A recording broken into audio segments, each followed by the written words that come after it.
Cette émission est conçue et réalisée par des membres de la communauté avec l'aide de Cogeco TV.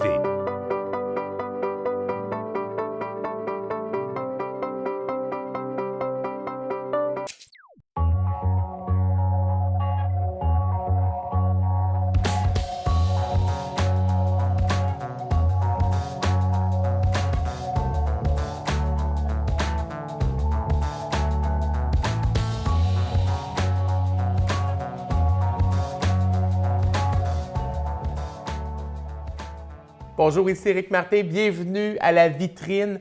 Et je m'en serais voulu de ne pas profiter de la visite express d'un conférencier invité par la PAM de l'Est de la Côte-Nord. J'ai à mes côtés Luc Vigneault. Bonjour Luc. Bonjour Éric. Et tu es ici pour nous parler de santé mentale. Exactement. Moi, je suis ici pour parler d'abord de mon parcours. Je suis moi-même atteint de maladie mentale.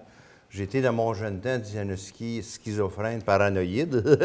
Donc, ça fait peur. Ça fait peur. Mais en fait, je lui ai expliqué que finalement, c'est pas dangereux. Mais l'important, c'est qu'on peut se rétablir, qu'on peut avoir une vie pleinement épanouie malgré les affres de cette maladie-là.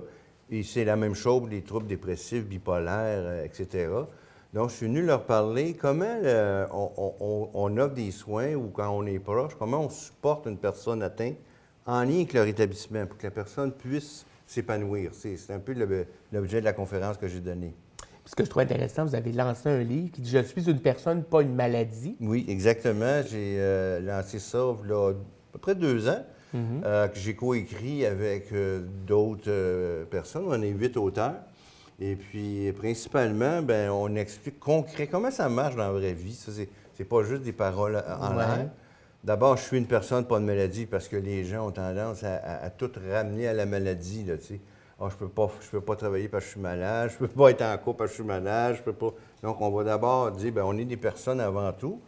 La maladie, bien, ça fait partie de nous, mais on est d'abord... Mais il y a les gens eux-mêmes qui sont atteints, qui se mettent eux-mêmes cette barrière-là, mais il y a aussi les gens qui les entourent, qui parfois n'ont pas conscience qu'ils peuvent se réaliser aussi pleinement. Ils ont tendance, les proches, à trop protéger la personne atteinte, là, puis c'est pas...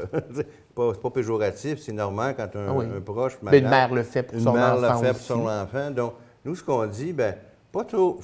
On peut les protéger, mais un petit peu de reculons pour leur permettre, justement, de s'épanouir puis leur permettre de vivre leur rêve. Parce que moi, je dis aux gens, s'ils n'ont pas de projet de vie, bien, ils ne peuvent pas s'épanouir. Donc, l'idée, c'est d'essayer de trouver qu'est-ce qui me fait vibrer, moi, qu'est-ce qui me passionne dans la vie, qu'est-ce que j'aime faire.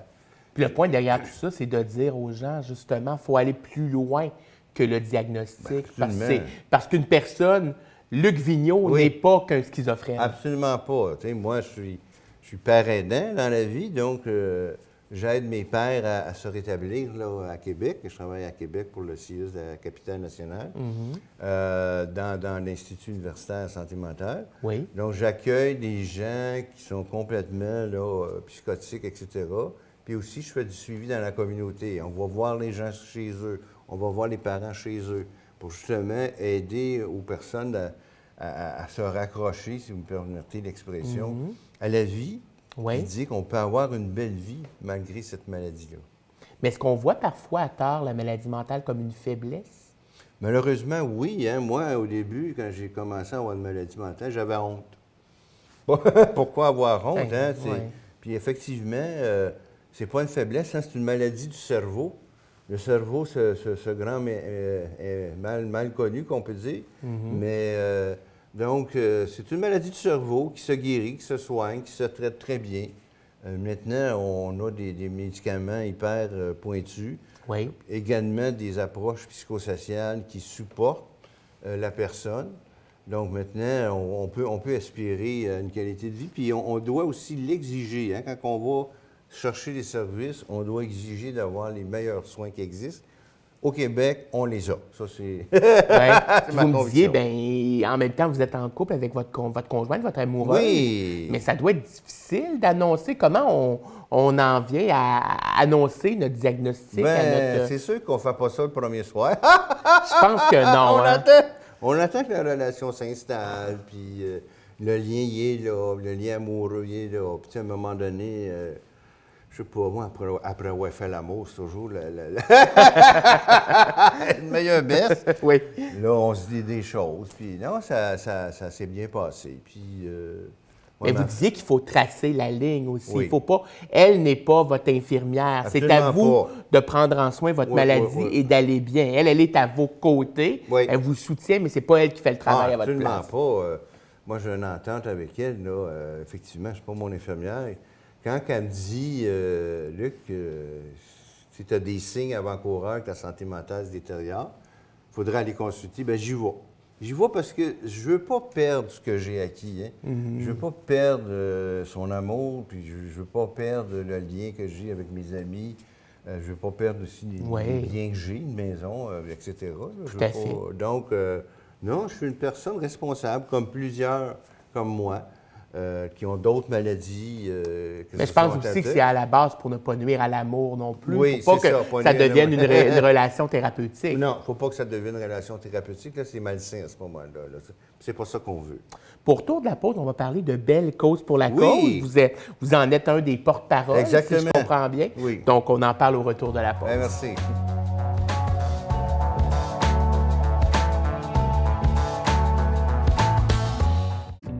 Les artisans de votre télévision locale. Ils sont près de vous, accessibles, uniques et dévoués. Cogeco TV, c'est vous. Près de vous, unique et accessible.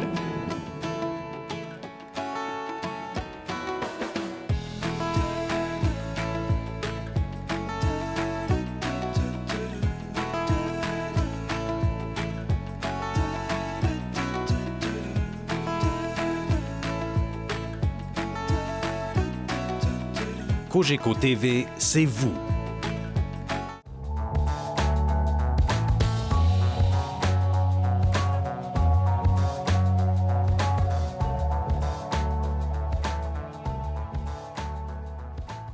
De retour à la vitrine avec M. Luc Vigneault. Bonjour, Luc. Bonjour, Éric. Conférencier invité pour la PAM, rappelons-le, Oui, ici à oui. Sept-Îles. Tout d'abord, on va parler cette fois-ci de belles causes pour la cause. Exactement, oui. Il y a eu une première action menée en février. Oui, je ne sais pas si les gens se rappellent, en février environ, Bell demandait aux gens de texter, d'envoyer par courriel, email, le mot Bell cause pour la Oui. cause. Et il y avait 5 sous qui allaient dans un fonds communautaire. Et Bell a choisi comme cause la santé mentale, si on peut dire ainsi. Et c'est très intéressant.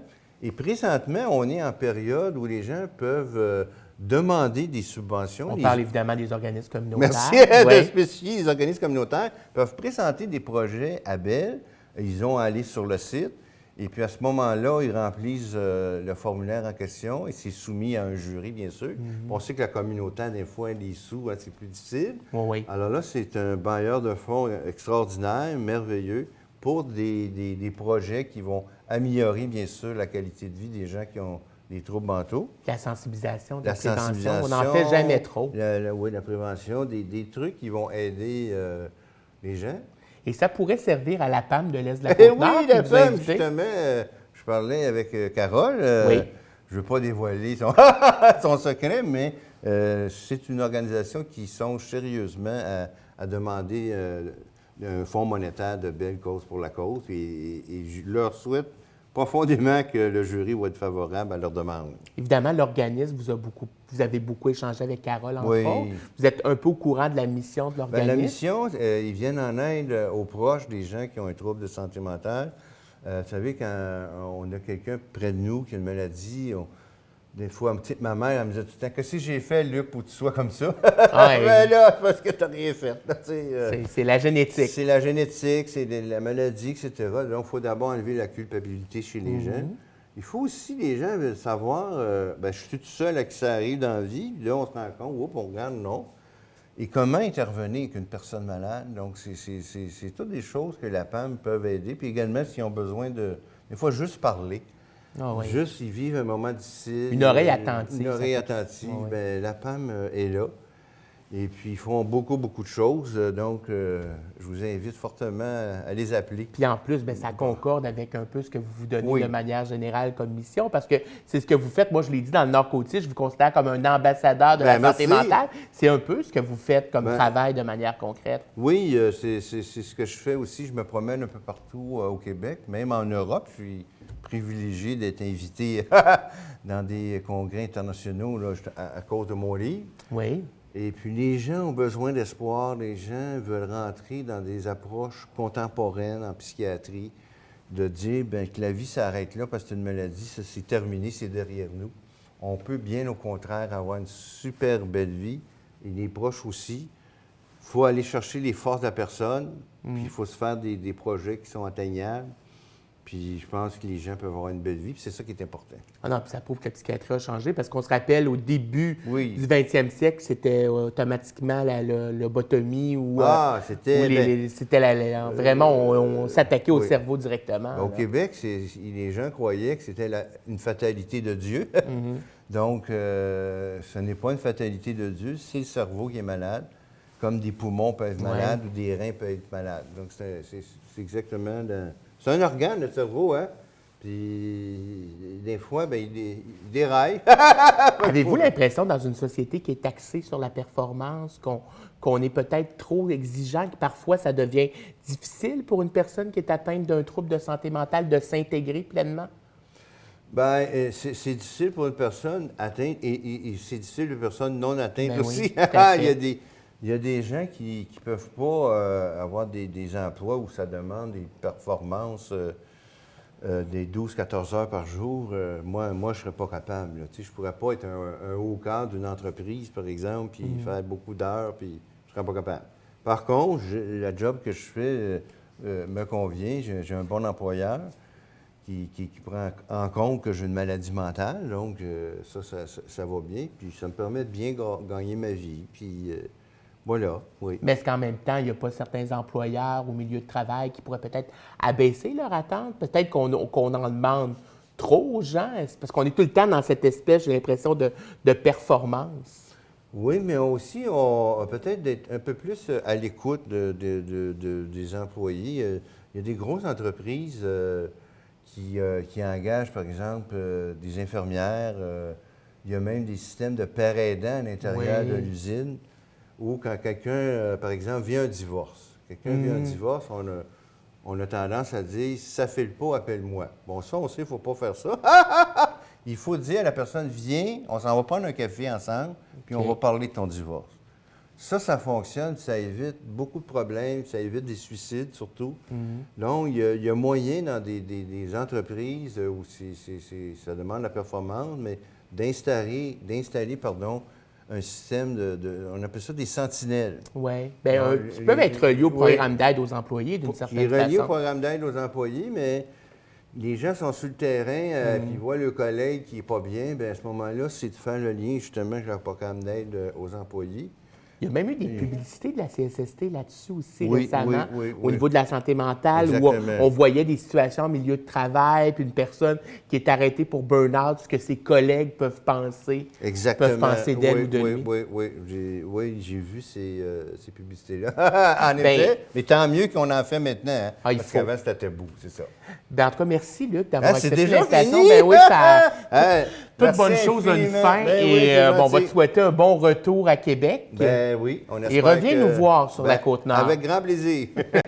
C'est ce qui met fin à cette émission de la vitrine. On se donne rendez-vous la semaine prochaine pour une autre émission.